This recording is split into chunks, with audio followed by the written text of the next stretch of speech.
Rich dad poor dad के लेखक Robert T Kiyosaki की अगली पुस्तक रिच किड स्मार्ट किड एक ऐसी पुस्तक है जो धन और वित्तीय शिक्षा के बारे में चर्चा करती है। इस पुस्तक का उद्देश्य बच्चों को वित्तीय ज्ञान देना है ताकि वे भविष्य में स्मार्ट निवेशक और धन संपत्ति को समझने वाले व्यक्ति बन सकें। आज हमारे यहाँ 20 वर्ष के बच्चे अरबपति बन रहे हैं। आज बहुत से छात्र अपने कमरों से सफल व्यवसाय शुरू कर चुके हैं। यह सूचना क्रांति का युग है। लेखक के अनुसार अमीर बनना हमारे माइंडसेट पर निर्भर करता है। आइए जानते हैं इस पुस्तक के मुख्य 6 बिंदुओं के बारे में। वित्तीय शिक्षा की आवश्यकता। कियोसाकी का मानना है स्कूलों में बच्चों को वित्तीय शिक्षा नहीं दी जाती, जो कि एक महत्वपूर्ण कमी है।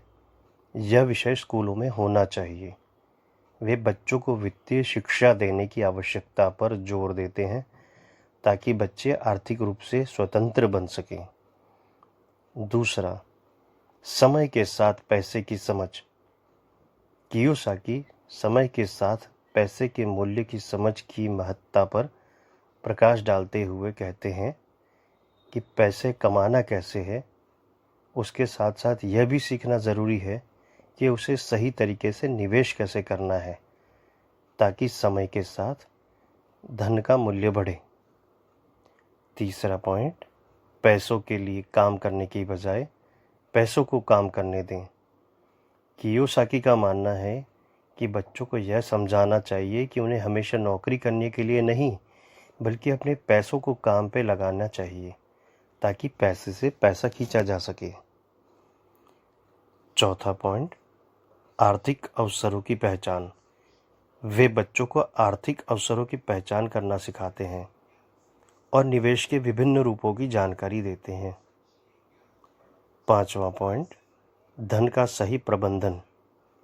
कियोसाकी बच्चों को सिखाते हैं कि उन्हें अपने धन का सही प्रबंधन कैसे करना है ताकि वे वित्तीय रूप से स्थिर बन सकें।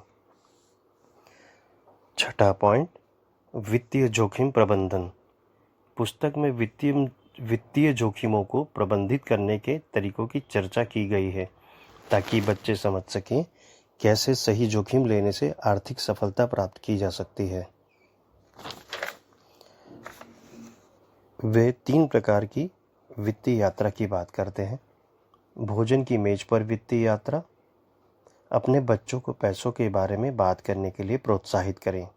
बिलों के बारे में उन्हें बताएं और उन्हें समझने में, कैलकुलेट करने में मदद करें। बैंक की वित्तीय यात्रा। बच्चों को बैंक ले जाएं, उन्हें दिखाएं आने जाने वाले लोग क्या कर रहे हैं, बैंकिंग सिस्टम कैसे काम करता है, बैंक के लोग अन्य लोगों से कैसे बात करते हैं। किराने की दुकान की वित्तीय यात्रा। अपने परिवार का सामान खरीदने के लिए बच्चों को साथ लेकर जाएं ताकि वे भी सामान खरीदना सीखें और उनकी वित्तीय ज्ञान की समझ बढ़े। इस प्रकार यह यात्राएं बच्चों को खेल खेल में बहुत कुछ सिखा देती है। और सबसे महत्वपूर्ण बात, बच्चों को ये सिखाएं कि पैसे खुशी नहीं देते, परंतु खुश रहने से पैसा आता है। धन्यवाद।